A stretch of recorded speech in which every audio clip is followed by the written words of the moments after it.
नमस्कार विद्यार्थी मित्रांनो, स्वागत आहे तुमचं SK MPSC अकॅडमी या आपल्या यूट्यूब चॅनलमध्ये। आज दिनांक 26/11/2023 वार आहे रविवार। तुमच्यासाठी घेऊन आलो आहे लोकसत्ता वृत्तपत्र विश्लेषण। तर आज या ठिकाणी आजच्या ज्या आपल्या महत्त्वाच्या बातम्या आहेत त्यामध्ये आपण ऑगर यंत्र, non performing asset, Tejas, 26/11, Crimea द्विकल्प, विधान परिषद, शासन आपल्या दारी कार्यक्रम यावरती इन डिटेल मध्ये MCQ क्वेश्चनच्या माध्यमातून आजची आपण डिस्कशन करणार आहोत। चला तर जी आजची आपली डिस्कशन आहे तिला या ठिकाणी आता आपण सुरुवात करूया।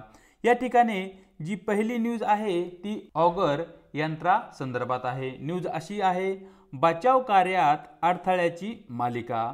आपल्या सर्वांना माहित असेल की उत्तराखंडमधील उत्तर काशी नावाचा जो काही जिल्हा आहे त्या जिल्ह्यामध्ये बोगद्यामध्ये आपले एकूण 41 कामगार सध्या अडकलेले आहेत आणि मागच्या 15 दिवसापासून ते कामगार त्या बोगद्यामध्ये अडकलेले आहेत। मग या ठिकाणी त्यांची सुटका करण्यासाठी सरकार सर्वतोपरी जे काही प्रयत्न आहेत ते प्रयत्न या ठिकाणी करत आहे आणि या न्यूजला धरूनच जो काही आजचा आपला क्वेश्चन आहे तो क्वेश्चन या ठिकाणी आपण फ्रेम केला आहे तो पाहूया। क्वेश्चन असा आहे, ऑगर यंत्राचा वापर कशासाठी केला जातो? कारण ऑगर यंत्र बऱ्याचशा दिवसापासून न्यूजमध्ये आहे। तर या ठिकाणी पर्याय ए खनन कार्य, पर्याय बी शोध कार्य, पर्याय सी अग्निशमन कार्य, पर्याय डी पूर नियंत्रण कार्य। तर मित्रांनो या ठिकाणी आपले योग्य उत्तर राहील पर्याय ए खनन कार्यामध्ये या ठिकाणी ऑगर यंत्राचा वापर केला जात आहे। या ठिकाणी बोगद्यामध्ये जो काही भराव ढासळला आहे, जो मातीचा ढीग त्या ठिकाणी निर्माण झाला आहे तो ढीग हटवण्यासाठी या ठिकाणी आपण अमेरिकेवरून मागवलेले जे काही ऑगर यंत्र आहे त्या यंत्राचा त्या ठिकाणी आपण वापर करत आहोत, परंतु काही कारणास्तव ते यंत्रामध्ये बिघाड आली आहे। परिणामी आपल्याला इतर दुसऱ्या मार्गाने आता कामगारापर्यंत पोहोचायचे आहे आणि आपले जे काही कामगार आहेत त्यांची त्या ठिकाणी सुटका करायची आहे। चलूया आपल्या प्रश्न क्रमांक 2 कडे, जो की नॉन परफॉर्मिंग ॲसेट संदर्भात आहे। या ठिकाणी जी आपली न्यूज आहे ती न्यूज पाहूया। अभ्युदयचे निव्वळ बुडीत कर्ज 12%वर। कालच्या डिस्कशन मध्येही आपण या ठिकाणी या न्यूजचा अभ्यास केला होता आणि त्यासंबंधी जो काही आपला क्वेश्चन होता तो त्या ठिकाणी आपण पाहिलेला होता। मग या ठिकाणी जी अभ्युदय सहकारी बँक आहे या सहकारी बँकाचे जे काही संचालक मंडळ आहे ते संचालक मंडळ या ठिकाणी RBI कडून बरखास्त करण्यात आलेले आहे। मग अशा प्रकारची ती न्यूज आहे। या न्यूजच्या आधारावर जो आपला प्रश्न बनतो तो प्रश्न पाहूया। बँकिंग क्षेत्रातील NPA कशाशी संदर्भात आहे? या ठिकाणी MPA चा long form non performing asset असा होतो। या ठिकाणी आपला पर्याय ए आहे बॅड लोन्स, पर्याय बी आहे गुड लोन्स, पर्याय सी आहे दीर्घ मुदत कर्ज, पर्याय डी आहे कृषी कर्ज। तर मित्रांनो या ठिकाणी जे आपलं योग्य उत्तर आहे ते आहे पर्याय ए। बँकिंग क्षेत्रातील NPA ही जी कन्सेप्ट आहे ती बॅड लोन्स संदर्भात आहे। तर या ठिकाणी बॅड लोन्स म्हणजे काय ते या ठिकाणी आपल्याला समजून घेणं गरजेचं आहे। तर या ठिकाणी जी काही बँक असते ती काय करते, आपल्या ग्राहकांना व्याजाने किंवा कर्जाने पैसा देत असते। ओके, मग या ठिकाणी ते जे कर्ज आहे एका ठराविक कालावधीमध्ये ज्या कोणत्या कस्टमरने किंवा ग्राहकाने ते कर्ज घेतले आहे एका ठराविक मुदतीनंतर ते कर्ज त्या बँकेला परत करायचे असते, तेही व्याजासहित।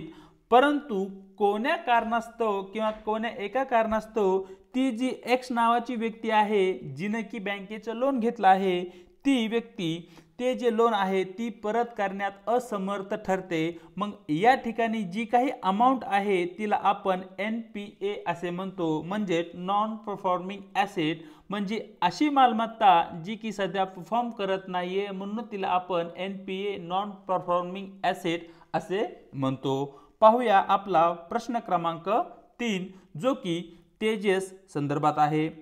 या अगोदर जी न्यूज आहे ती न्यूज पाहूया। समृद्ध अनुभव अशा प्रकारची एक छोटीशी न्यूज आपल्याला लोकसत्ता पेज क्रमांक 1 वरती पाहायला भेटेल, जी की प्रिलिमच्या दृष्टिकोनातून आपल्यासाठी महत्त्वाची आहे। जो आपला प्रश्न बनतो तो प्रश्न पाहूया।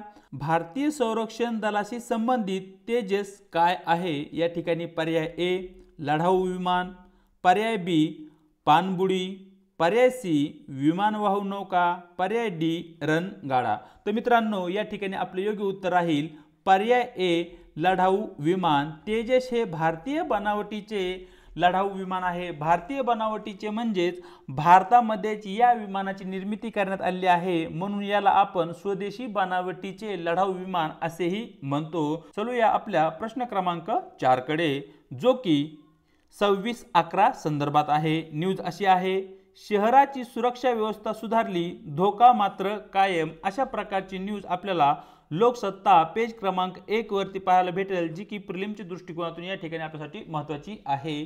या न्यूजचा आधार घेऊन जो काही आपला प्रश्न बनतो तो प्रश्न असा आहे, 26/11चा दहशतवादी हल्ला कोणत्या शहरावर झाला होता? तर या ठिकाणी पर्याय ए दिल्ली, पर्याय बी मुंबई, सी पुणे, डी कानपूर।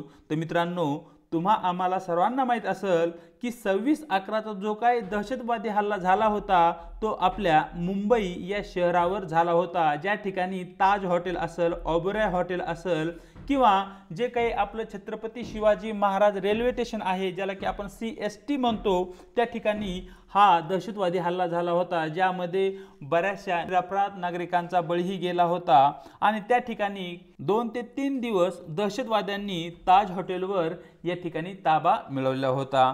मुंबईवर जो काही दहशतवादी हल्ला झाला होता तो 2008 या साली झाला होता, म्हणजेच 26 नोव्हेंबर 2008 या दिवशी मुंबईवर तो हल्ला झाला होता। जे पुणे आहे, पुणे या ठिकाणीही एक बॉम्ब हल्ला झाला होता, जो की जर्मन बेकरी हल्ला किंवा बॉम्बस्फोट या नावाने आपण ओळखतो, जो की 2010 या साली झाला होता। चलूया आपल्या पुढच्या प्रश्नाकडे, प्रश्न क्रमांक 5 कडे, जो की क्रिमियन द्वीपकल्पा संदर्भात आहे। न्यूज पाहूया, रशियाचा युक्रेनवर भीषण ड्रोन हल्ला। अशा प्रकारची न्यूज या ठिकाणी आहे। रशिया आणि युक्रेन यांच्यामध्ये सध्या युद्ध संघर्ष सुरू आहे।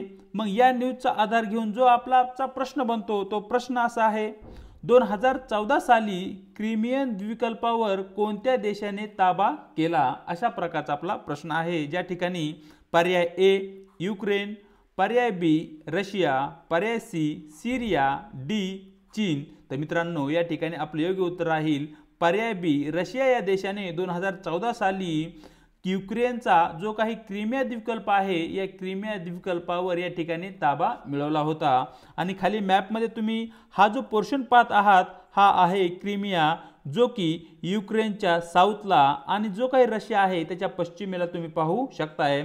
आणि या ठिकाणी हा जो ब्ल्यू एरिया दिसतोय तो आहे ब्लॅक सी, जो की आपल्यासाठी महत्त्वाचा आहे, कारण आयोग आजकाल मॅप बेस्ड क्वेश्चन विचारताना फोकस करत आहे। मग या ठिकाणी कोणता एरिया न्यूजमध्ये आहे आणि तो एरिया मॅपमध्ये कोणत्या ठिकाणी आहे हे तुम्हाला माहिती असणं आवश्यक आहे।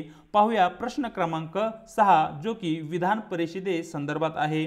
तत्पूर्वी न्यूज पाहूया, राष्ट्रवादी काँग्रेसच्या आमदार अपात्रता याचिकेवर जानेवारीत सुनावणी। अशा प्रकारची ती न्यूज आहे। या न्यूजला धरून जो आजचा आपला प्रश्न बनतो तो प्रश्न पाहूया सरळ। प्रश्न असा आहे, भारतात खालीलपैकी कोणत्या राज्यात विधान परिषद नाही? अशा प्रकारचा प्रश्न आहे। या ठिकाणी जो काही क्वेश्चन असतो तो तुम्हाला खूपच लक्ष देऊन वाचावा लागतो किंवा ध्यान केंद्रित करून तो रीड करावा लागतो, कारण या ठिकाणी कोणत्या राज्यात विधान परिषद नाही असा प्रकारचा तो क्वेश्चन आहे। आपण सरळ आहे असं घेऊन जातो आणि या ठिकाणी आपलं आन्सर चुकीचं होऊ शकतं, जरी आपल्याला आन्सर माहिती असलं तरी। तर या ठिकाणी कोणत्या राज्यामध्ये भारतात विधान परिषद नाही, त्यामध्ये पर्याय ए आंध्र प्रदेश, पर्याय बी राजस्थान, पर्याय सी कर्नाटक, पर्याय डी महाराष्ट्र। तर मित्रांनो या ठिकाणी राजस्थानमध्ये विधान परिषद नाही हा पॉइंट या ठिकाणी योग्य आहे, म्हणजे आपलं योग्य उत्तर राहील पर्याय बी। तर या ठिकाणी विधान परिषद आणि विधानसभा असे 2 प्रकारचे सभागृह आपल्याला राज्य कायदे मंडळामध्ये दिसतात। एक आहे विधान परिषद, दुसरी आहे विधानसभा। या ठिकाणी विधानसभा जशी की केंद्रामध्ये लोकसभा असते अगदी त्या प्रकारे विधानसभा ही राज्याचे कनिष्ठ सभागृह आहे आणि विधान परिषद ही जशी केंद्रामध्ये राज्यसभा असते तशा प्रकारे या ठिकाणी राज्यामध्ये विधान परिषद हे एक वरिष्ठ सभागृह आहे। मग या ठिकाणी आपल्या देशामध्ये केवळ 6 राज्यामध्ये या ठिकाणी विधान परिषद आहे। ती राज्य म्हणजे एक आंध्र प्रदेश, या ठिकाणी जर आपण मॅपच्या थ्रू पाहिलं तर मॅपमध्ये या ठिकाणी आंध्र प्रदेश या ठिकाणी विधान परिषद आहे एक राज्य। नंबर 2 महाराष्ट्र, नंबर 3 तेलंगणा राज्य, नंबर 4 कर्नाटक राज्य, 5 बिहार राज्य आणि शेवटी नंबर 6 आहे उत्तर प्रदेश। या 6 राज्यामध्ये भारतात विधान परिषद आहे। हा जो पॉइंट आहे तो आपल्यासाठी खूप महत्त्वाचा आहे, कारण आयोगाने या ठिकाणी सरळ यावर क्वेश्चन याच्या अगोदर विचारलेले आहेत। चलूया पुढच्या प्रश्नाकडे। प्रश्न क्रमांक 7 आणि आजचा आपला शेवटचा प्रश्न, जो की शासन आपल्या दारी कार्यक्रमासंदर्भात आहे। या ठिकाणी न्यूज पाहूया। शासन आपल्या दारीसाठी 5 कोटी खर्चाची तयारी, अशा प्रकारची न्यूज आहे। या ठिकाणी किती कोटी खर्च झाला वगैरे यावर आपल्याला काहीही घेणं देणं नाहीये, कारण तो जो खर्च आहे तो आपल्या काही कामाचा नाहीये। मग या न्यूजला धरून जो आजचा आपला क्वेश्चन बनतो तो क्वेश्चन पाहूया। महाराष्ट्र सरकारचा शासन आपल्या दारी कार्यक्रम केव्हा सुरू करण्यात आला? तर मित्रांनो, हा जो प्रश्न आहे या प्रश्नाचे जे पर्याय आहे त्यामध्ये पर्याय ए 26 जानेवारी 2023, बी 15 ऑगस्ट 2023, सी 14 मे 2023, डी 7 ऑक्टोबर 2023। तर मित्रांनो, हा जो प्रश्न आहे शेवटचा, या प्रश्नाचं उत्तर तुम्ही कमेंट बॉक्समध्ये मला द्यायचे आहे। उद्या म्हणजेच 27 नोव्हेंबरचं जे काही आपलं वृत्तपत्र डिस्कशन असेल त्यामध्ये या प्रश्नाचं तुम्हाला उत्तर भेटून जाईल। तत्पूर्वी हे एक तुम्हाला होमवर्क असेल, म्हणजेच या ठिकाणी आपण तयारी जी आहे आपली ती 2 मार्गाने करणार आहोत। एक मार्ग जो आमच्या थ्रू असेल आणि दुसरा मार्ग जो तुमच्या थ्रू येईल। तर अशा प्रकारे आजचं जे काही 26 नोव्हेंबरचं आपलं वृत्तपत्र डिस्कशन आहे ते या ठिकाणी आपण केलेलं आहे। व्हिडिओ जर तुम्हाला आवडला असेल तर व्हिडिओला लाईक करायचे, व्हिडिओ समोर तुम्हाला काय वाटतं आणि आपल्या प्रश्नाचं उत्तर हे कमेंट बॉक्समध्ये कळवायचे। त्याचबरोबर आपल्या व्हिडिओला आपल्या मित्रांसोबत शेअरही करायचे आणि न विसरता या ठिकाणी आपल्या यूट्यूब चॅनलला सबस्क्राईबही करायचं आहे। व्हिडिओच्या डिस्क्रिप्शन बॉक्समध्ये देण्यात आलेली आपल्या टेलिग्राम चॅनल जी काही लिंक आहे त्या लिंकवर जाऊन आपल्या चॅनलचे टेलिग्राम चॅनल तुम्हाला त्या ठिकाणी जॉईन करायचे आहे, ज्याच्या माध्यमातून आपल्या व्हिडिओच्या लिंक्स आणि त्याचबरोबर ज्या काही नवनवीन अपडेट आहेत त्या तुम्हाला त्या ठिकाणी भेटून जातील। आज इथेच थांबत आहोत, भेटूया एका नवीन व्हिडिओ सोबत।